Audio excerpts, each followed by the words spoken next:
BYU and UConn have finalized an agreement on a non-conference game this season. They will play in a quote-unquote neutral site game in November at TD Garden in Boston. This news broke yesterday. All of the big name media reporters chimed in and confirmed that this report was true. It is expected to be played during the second weekend of the season.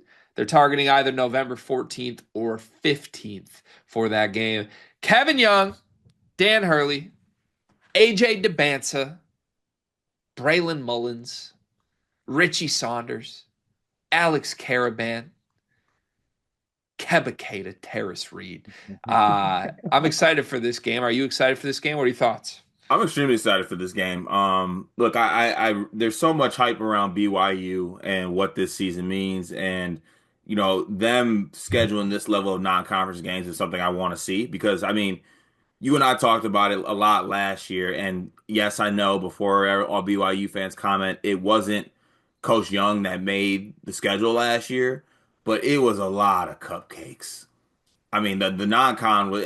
I might be missing some games, but wasn't BYU's non-conference last year just all like kind of sub 100 teams? Yeah, let me read you BYU's non-conference schedule last year. It was awful. Central Arkansas, UC Riverside, Queens, Idaho, Mississippi Valley State. Then they had that little MTE with Ole Miss, NC State, Providence.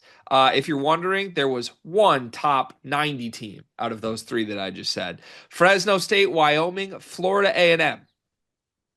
That was their non-conference schedule. Yeah. So I need some of this. I need this. We got Debansa, and we're about to bring Debansa to your doorstep. Also Debansa back at the crib too. I love all this. I just Coach Young's approach with his team to scheduling. I'm a very much a fan of. Um, you know, you have a really good team like this. You need to challenge them in the non-conference. And yes, it's great to win games. It's great to do that, right? But I like seeing the best teams challenge themselves in the non-conference. I big up Purdue when they do it. I think other teams around the country do a good job of challenging themselves while also working in some wins that would feel good for the team.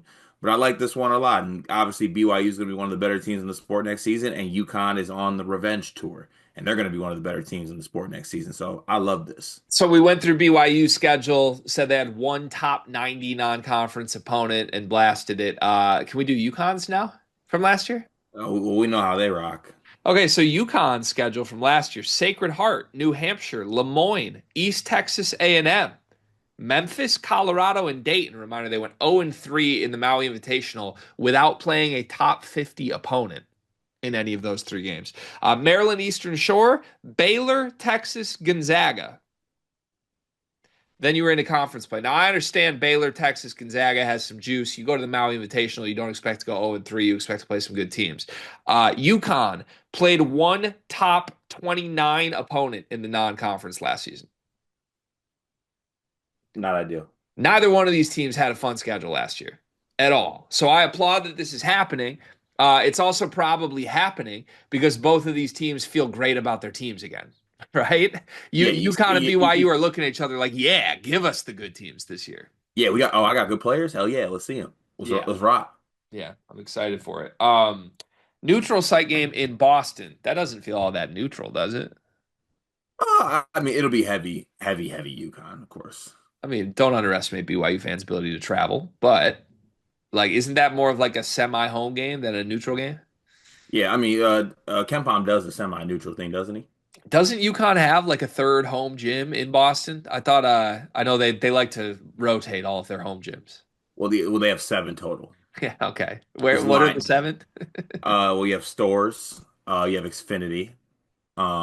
You have the Garden, of course. Both gardens, Madison Square and the Boston Garden. True. And you kind of move your way down. They have a couple Carolina locations in Myrtle Beach. Mm. Little tiny gym down there, little cute one, little getaway. And I think they're working on like two more, moving more towards down Florida. Palestra probably, and then one like in Arizona, I think, in Tempe. Yeah, somewhere in Yeah. that area. BYU's current schedule for next year: exhibitions against Nebraska and North Carolina. Not that anybody cares. Villanova, You got an MTE with Miami, Georgetown, and Dayton in it. That's still kind of gross. UConn and Clemson. Those are the four big ones right now. I still want this to get bigger. Can we get this a little bit bigger? Like, do you think BYU's done adding high-profile games after adding UConn to the schedule? No, we're working on it. We're waiting for Debanza to get back from Monaco with Red Bull, and then we'll get back to the schedule. Okay. What's the line? BYU against UConn, second week of the season in Boston. It'll be UConn minus 2.5.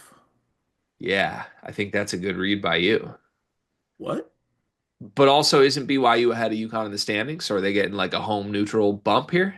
Like you said again about. It was a good read by you. Whoa, hold on now. Don't let me get my handicap back. Yeah, it was a good line. I would bet BYU at plus money here. I would too. Also, what do I get for AJ Debance at 20 plus points?